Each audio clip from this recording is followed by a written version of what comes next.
नमस्कार दोस्तों, मैं हूं नितिन और स्वागत है आपका मेरे चैनल टेक नितिन पर। दोस्तों, आज से मैं केमिस्ट्री का स्टैंडर्ड 8 का न्यू सिलेबस पढ़ाने वाला हूं। तो पूरा जो सिलेबस है आपको हमारे चैनल यूट्यूब/टेक नितिन पे मिल जाएगा। ज़्यादा जानकारी के लिए आप हमारी वेबसाइट www.nitinvaltare.com पे विजिट कर सकते हैं। दोस्तों, इस सिलेबस को बनाने का मकसद मेरा यही है कि जो लोग यूट्यूब पे पढ़ना चाहते हैं, जो कि एक फ्री प्लेटफॉर्म है, उनके लिए अच्छे से अच्छे मैं वीडियो बनाऊँ और वो पढ़ पाए। तो दोस्तों, इस जो सीरीज़ हमारी चलेंगी केमिस्ट्री स्टैंडर्ड 12th की, इसमें सारी जो टॉपिक्स हैं मैं बहुत ही जेन्युइनली और अच्छी तरीके से आपको एक्सप्लेन करूंगा ताकि आपको बेहतर अंडरस्टैंड हो सके। तो चलिए हम चैप्टर देख लेते हैं कि कौन कौन से चैप्टर जो हम सिलेबस पढ़ेंगे उसमें कवर करेंगे। तो वैसे देखा जाए तो 16th चैप्टर है, मीन्स 16 चैप्टर है टोटल।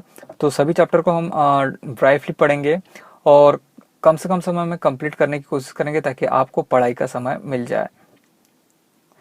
तो चलिए देखिए, सबसे पहले जो सॉलिड स्टेट नाम का चैप्टर हम पढ़ेंगे, उसके बाद हम सॉल्यूशंस देखेंगे जो कि सेकंड चैप्टर है, then ionic equilibria, then chemical thermodynamics.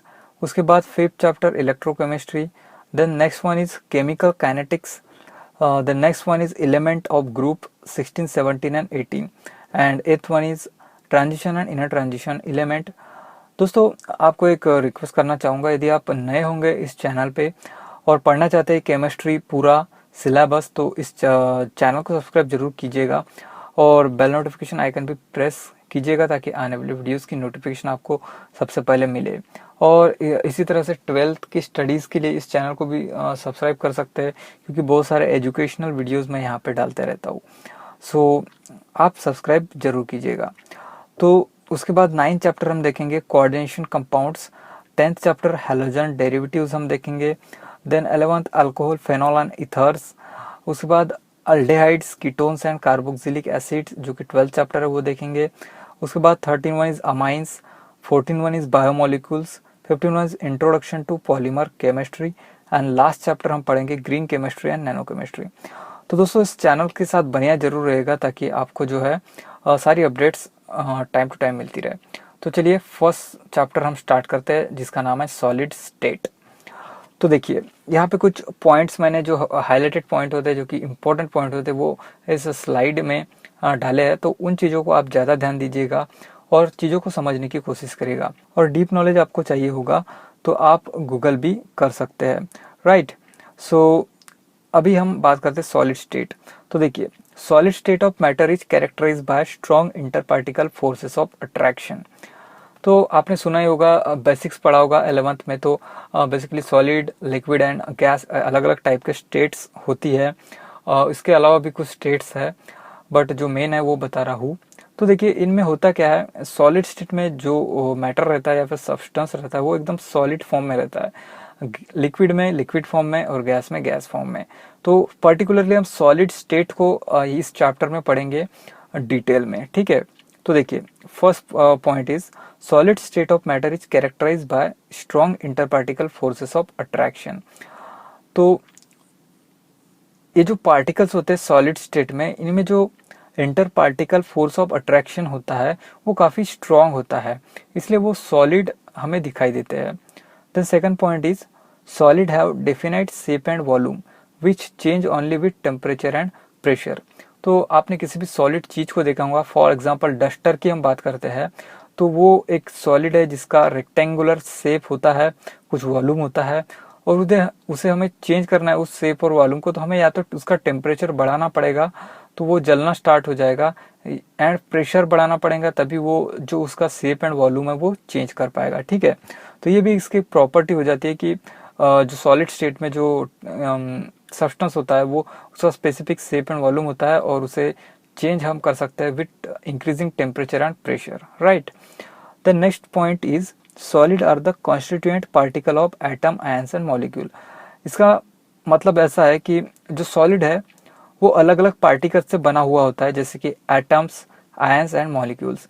तो ये जो तीनों पार्टिकल्स होते हैं वो एक में एक से एक स्ट्रॉन्ग फोर्स में, यहाँ पे लिखा भी है strong inter particle force of attraction से जुड़े हुए होते हैं, इसलिए वो सॉलिड फॉर्म में हमें दिखाई देता है। तो ये 3 पॉइंट आपको अच्छी तरीके से दिमाग में बिठाना है कि सॉलिड जो स्टेट होती है वो कैरेक्टराइज होती है एक strong inter particle forces of attraction से। उसके बाद जो सॉलिड स्टेट में जो मटेरियल होते हैं वो या फिर मैटर होता है उसमें शेप और वॉल्यूम होता है एक डिफिनाइट, और वो हम चेंज करना है या फिर चेंज वो ओनली कब होगा जब उसका टेम्परेचर या फिर प्रेशर हम बढ़ाएंगे। और जो सॉलिड होते हैं वो आइटम, आयन और मॉलिक्यूल्स के कॉन्स्टिट्यूएंट पार्टिकल्स होते हैं। ठीक है, तो ये 3 चीज़ें आपको अच्छी तरीके से यहाँ पे समझनी है। आई होप आपको ये 3 चीज़ें जो है अच्छी तरीके से समझ में आ गई होगी। आपको कुछ सवाल है तो आप नीचे कमेंट बॉक्स में मुझे ज़रूर पूछिएगा, मैं उनका रिप्लाई आपको जल्दी दूंगा, जल्दी से जल्दी देने का कोशिश करूंगा। राइट, तो अब हम टाइप्स देखते हैं कि सॉलिड्स के कौन कौन से टाइप होते हैं। तो एक क्रिस्टलाइन सॉलिड होता है और एक एमॉर्फस सॉलिड्स होते हैं। तो दोनों की प्रॉपर्टीज अलग होती है, किस तरह से वो एक दूसरे से डिफ्रेंशिएट है वो हम वन बाय वन देखते हैं। तो सबसे पहले हम बात करेंगे क्रिस्टलाइन सॉलिड्स की। तो देखिए, crystalline solids have following properties. तो दोनों की प्रॉपर्टीज को हम कंपेयर करेंगे कि क्या क्या चीजें होती है। First point is there is regularity and periodicity in arrangement of constituent particle. तो ये पॉइंट आप अच्छे तरीके से याद कीजिएगा कि यहाँ पे देखिए रेगुलरिटी और पीरियडिसिटी होती है जो पार्टिकल है उनके अरेंजमेंट्स में। मीन्स जो भी ये सॉलिड होते हैं क्रिस्टलाइन सॉलिड, इनके जो पार्टिकल की अरेंजमेंट होती है वो रेगुलर होती है और पीरियडिक होती है। ठीक है, उसके बाद second point, the ordered arrangement of particle extend over long range. इनका जो ऑर्डर होता है इन पार्टिकल्स का वो लंबे रेंज तक ऑर्डर किया है बिल्कुल, और एक दूसरे से वो एकदम जुड़े हुए होते हैं। उसके बाद third point, crystalline solid have sharp melting point. अब देखिए ये पॉइंट काफी इंपॉर्टेंट है, यहाँ पे बोला है crystalline solid have sharp melting point. Means इसका मतलब है कि वो जो पार्टिकल्स है वो डेफिनेट टेम्परेचर पे जो है मेल्ट होते हैं। मीन्स एक स्पेसिफिक टेम्परेचर होता है उसी पे वो मेल्ट होते हैं, मीन्स पिघलना स्टार्ट करते हैं। तो ये 3 पॉइंट आप जो इसकी प्रॉपर्टी वो ध्यान रखिएगा कि there is a regularity and periodicity in the arrangement of constituent particle, then the order arrangement of particle extend over a long range, and crystalline solids have sharp melting point। Means वो definite melting point पे melt होते हैं। ठीक है, sorry definite temperature पे melt होते हैं। Right, उसके बाद देखिए all crystalline substances except those having cubic structure are anisotropic. That is, there is properties like refractive index, thermal and electrical conductivity etc are different in different direction। तो कहना ऐसा इसका कि क्यूबिक स्ट्रक्चर वाले crystalline solid को छोड़ के सभी जो क्रिस्टलाइन सब्सटेंस होते हैं वो एनिस्ट्रोपिक होते हैं। इसका मतलब कि जो refractive index, thermal and electrical conductivity ऐसे जो प्रॉपर्टीज होती है वो अलग होती है अलग अलग डायरेक्शन में, तो उसी का मतलब होता है एनिस्ट्रोपिक। ठीक है, एनिसोट्रोफिक। तो इस चीज को आप ध्यान रखिएगा। और एग्जाम्पल की हम बात करें क्रिस्टलाइन सॉलिड्स की, तो देखिए ice, then salt, then sodium, then gold. अब मेटल की बात करें तो गोल्ड, कॉपर, डायमंड। मटेरियल की बात करें तो ग्रेफाइट और सिरेमिक्स। तो ऐसे अलग अलग यहाँ पे एग्जाम्पल्स है क्रिस्टलाइन सॉलिड्स के। तो इन्हें आप रियलिटी में देखिएगा, उनकी प्रॉपर्टीज को समझने की कोशिश कीजिएगा, और जो प्रॉपर्टीज इस स्लाइड में मैंने लिखवा के दी है सो उसको उससे एनालाइज करके देखिएगा कि फिलहाल मीन्स या फिर सही में ये जो प्रॉपर्टीज इनमें है या फिर नहीं है। और मुझे कमेंट करके नीचे जरूर बताइएगा यदि आपको इस तरह की प्रॉपर्टीज मिलती है। तो आइस आपको इजीली अवेलेबल हो जाएगा, साल्ट भी आपके घर में होता ही है, तो उसे एनालाइज आप जरूर कीजिएगा। ठीक है, उसके बाद सोडियम की थोड़ी प्रॉब्लम हो सकती है, बट गोल्ड और जैसे मेटल भी आपके पास अवेलेबल होते ही है। तो एनालाइज कीजिएगा और ज़रूर बताइएगा कमेंट बॉक्स में। देन हम एमॉर्फस सॉलिड्स की बात करते हैं जो कि दूसरा टाइप है सॉलिड का। तो देखिए यहाँ पे सबसे पहला पॉइंट लिखा है कि amorphous solids are super cooled liquid. यानी कि जो एमॉर्फस सॉलिड होते हैं सुपर कूल्ड लिक्विड होते हैं, मीन्स लिक्विड को सुपर कूल किया जाता है, मीन्स बहुत ज़्यादा कूल किया जाता है, तभी जाके वो जो है एमॉर्फस फॉर्म में हमें अवेलेबल होते हैं। तो चलिए इसके कुछ प्रॉपर्टीज जैसे हमने क्रिस्टलाइन सॉलिड्स की देखी थी वैसे इसकी भी हम प्रॉपर्टीज देखते हैं। तो number 1 is the constituent particle in the amorphous solid are randomly arrange. वहाँ पे देखिए बिल्कुल स्ट्रांगली अरेंज थी, एक ऑर्डर में अरेंज थी, लॉन्ग रेंज तक अरेंज थी। लेकिन यहाँ पे कैसा है एमोर्फस में, वो बिल्कुल रैंडम है, कहीं पे भी है, बिल्कुल एक लाइन में नहीं है, कहीं पे भी अलग अलग जगह पे जो है प्लेस है। उसके बाद the particle do not have long range order, जो कि मैंने अभी बताया, but they do not have short range order. अब देखिए आप यहाँ पे ऐसा कह सकते हैं कि उनका मीडियम रेंज है, क्योंकि देखिए लंबा भी नहीं है और शॉर्ट भी नहीं है। सो आप कह सकते हैं कि एक मीडियम रेंज का ऑर्डर है उनका, जो पार्टिकल रहते हैं एमोर्फस सॉलिड्स में। तो इस चीज को आप जरूर समझिएगा। द नेक्स्ट पॉइंट यहाँ पे बोला है amorphous solids do not have sharp melting points. तो जैसे कि वहां पे जो है क्रिस्टलाइन जो सॉलिड थे उसमें एक शार्प मेल्टिंग पॉइंट होता था, मीन्स एक डेफिनेट टेम्परेचर पे वो जो सॉलिड्स थे वो मेल्ट हुआ करते थे। लेकिन यहाँ पे कैसा चीजें उल्टी है, यहाँ पे कोई एक शॉर्ट मेल्टिंग पॉइंट नहीं है, मीन्स एक स्पेसिफिक टेम्परेचर पे वो मेल्ट नहीं होते हैं। जैसे जैसे आप उन्हें टेम्परेचर देंगे और ग्रेजुअली उसे इंक्रीज करेंगे तो वो क्या होते हैं, सॉफ्ट होते जाते हैं। समय के साथ वो सॉफ्ट होते जाएंगे, मीन्स हार्ड से सॉफ्ट होते जाएंगे, और फिर एक स्टेट ऐसा आएगा कि वो फ्लो कर देंगे, मीन्स बह जाएंगे। ठीक है, तो यहाँ पे वही लिखा है दे मेल्ट, ठीक है, ग्रेजुअली। तो इस चीज को भी आप जरूर ध्यान रखिएगा। उसके बाद देखिए नेक्स्ट प्रॉपर्टी है दिस सॉलिड आर आइसोट्रोफिक। इसका मतलब in other words their properties such as refractive index, conductivity are all independent of direction. ठीक है, डायरेक्शन पे इंडिपेंडेंट है। उसके बाद ऑफ मेजरमेंट लिखा है। ठीक है, they exhibit the same magnitude of any property in any every direction. तो कोई भी प्रॉपर्टी वो एग्जीक्यूट कर सकते हैं यहाँ पे, और उनका जो डायरेक्शन है इंडिपेंडेंट है, उसी को हम बोलते हैं आइसोट्रोपिक। ठीक है, तो ये चीज आप ध्यान रखिएगा। जो अलग वर्ड्स आते हैं उनको स्पेसिफिक आप याद रखिए। आइसोट्रोपिक ये वर्ड यहाँ पे थोड़ा सा अलग है, और इसका मीनिंग भी मैंने बताया कि इसका मतलब ये है कि जो प्रॉपर्टीज होती है जैसे कि रिफ्रैक्टिव इंडेक्स, कंडक्टिविटी, वो इंडिपेंडेंट ऑफ डायरेक्शन होती है, और they exhibit same magnitude, means उनका मैग्नीट्यूड जो है सेम होता है कोई भी प्रॉपर्टी के लिए और कोई भी डायरेक्शन में। ठीक है, इन एवरी डायरेक्शन बोल सकते हैं।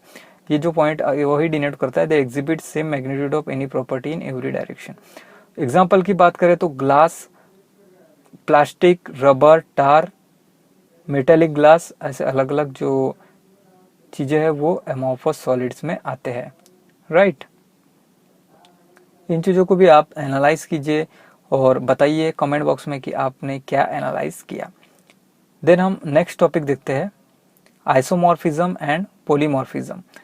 तो देखिए यहाँ पे एक सिंपल सी डेफिनेशन लिखी हुई है, similarity and dissimilarity in crystal structure of different solid is described as isomorphism and polymorphism.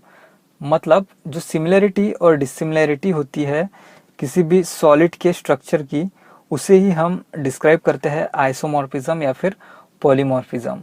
तो इसे चलिए डिटेल में हम समझते हैं कि क्या आइसोमॉर्फिज्म होता है और क्या पॉलीमॉर्फिज्म होता है। ठीक है, तो बेसिकली एक टाइप के ये सिमिलैरिटीज या फिर डिसिमिलैरिटीज आप बोल सकते हैं अलग अलग सब्सटेंस की। तो चलिए देखते हैं आइसोमॉर्फिज्म। राइट, तो देखिए यहाँ पे बोला है फर्स्ट पॉइंट, टू और more substances having the same crystal structure are said to be isomorphous. तो दो या फिर दो से ज्यादा जो सब्सटेंस है उनका सेम क्रिस्टल स्ट्रक्चर है, उन्हें हम बोलते हैं आइसोमॉर्फस सब्सटेंस। राइट, उसके बाद पॉइंट देखिए in this substance the chemical composition has same atomic ratio. अब देखिए यहाँ पे देखिए जो केमिकल कंपोजिशन में उसका एटॉमिक रेशियो वो भी सेम है। तो ऐसे सब्सटेंस जिसका एटॉमिक रेशियो सेम है, उसके बाद सेम क्रिस्टल स्ट्रक्चर है, उन सब्सटेंस को हम आइसोमॉर्फस सब्सटेंस बोल सकते हैं। जैसे कि for example NaF and MgO।